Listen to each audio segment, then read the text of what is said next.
accusations of corruption is led by a man who perhaps, as you say, doesn't seem to be that independent. I mean, maybe it does seem like line of duty. Well, I think the Prime Minister has made an error. I think he's underestimated the importance of this topic. And Ericsson escapes. I wouldn't be surprised if Pochettino makes another change. Who were both working for Greensill.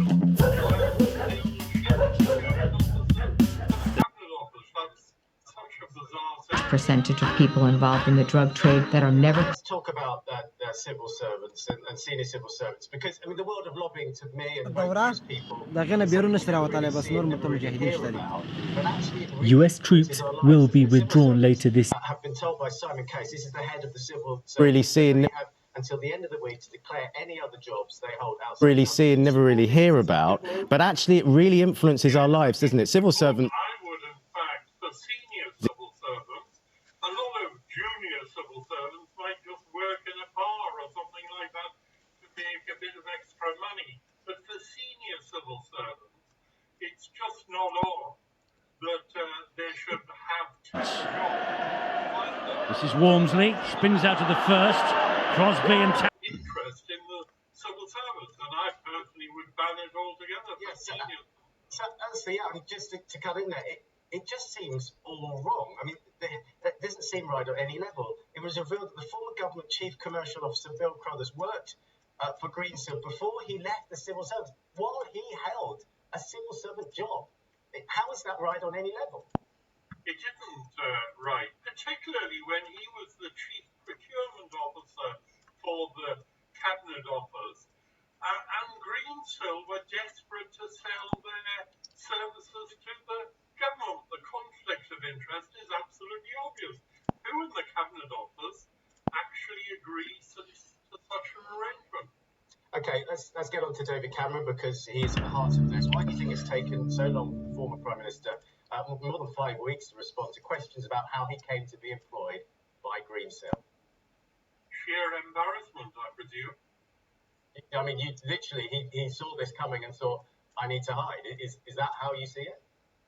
Well, how else can you explain it? The story unfolded over a long period of time, and the more unfolded, it got worse for him, as we found he'd arranged for Greensill and a key colleague in Greensill to have a quiet drink with the health secretary to try and succeeded to some extent in selling one of Greensill's services. Okay, so let's put the other side then. In terms of what happened with Greensill, their lobbying didn't seem to work. So that actually shows the government is whiter than white here. I mean, what are we worrying about? Well, we really can't have a situation where ex-ministers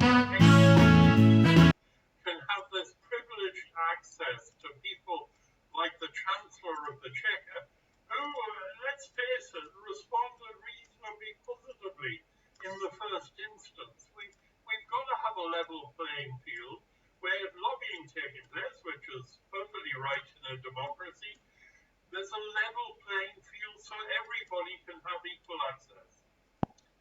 Alistair Graham, really good to talk to you. Thank you very much for that insight. Thank you.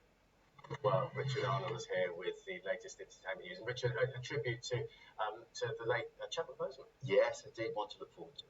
This week at Netflix have released the trailer to celebrate the life and achievements of the Black Panther actor Chadwick Boseman. Portrait of an Artist is available to stream from this very Saturday and will feature a star-studded lineup including Denzel Washington and director Spike Lee, reflecting on his life. Actress Viola Davis spoke of the passion Chad had for his work. Let's take a look. You know, you have to step up when you're in his presence. He's looking at your work and he's like really hyper-focused on the craft, on the process. That's Chad. As I'm sure you'll recall, the actor tragically passed away last August following a 4-year battle with colon cancer. Chadwick is the first black performer and 7th person in the history of the Oscars to earn a posthumous nomination for his performance in Ma Rainey's Black Bottom, which is absolutely one to watch. And speaking of the Oscars, it's good news for us here in Blighty after the BFI was confirmed to be the satellite venue for the ceremony.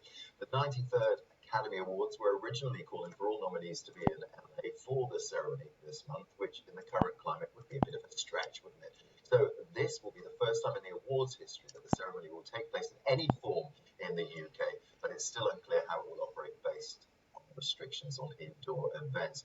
Brit nominees include Anthony Hopkins, Olivia Colman, Riz Ahmed, and Kerry Mulligan. So quite the stellar lineup there. Moving on, holidays may be up in the air, but a trip to Barry Island could be closer than you think. I know we've been teasing this all morning. After it was hinted that Gavin and Stacey could be back for one more episode. So Uncle Bryn, aka Rob Brydon, of course, who needs no introduction whatsoever, was speaking to Sheridan Smith about the future of the show on his podcast, saying that the writers James Corden, Ruth Jones left audiences hanging. With no confirmation as of yet for another episode, we have to wait a while longer to find out what was occurring after the Christmas cliffhanger from 2019. If you want a reminder, I'm taking you back.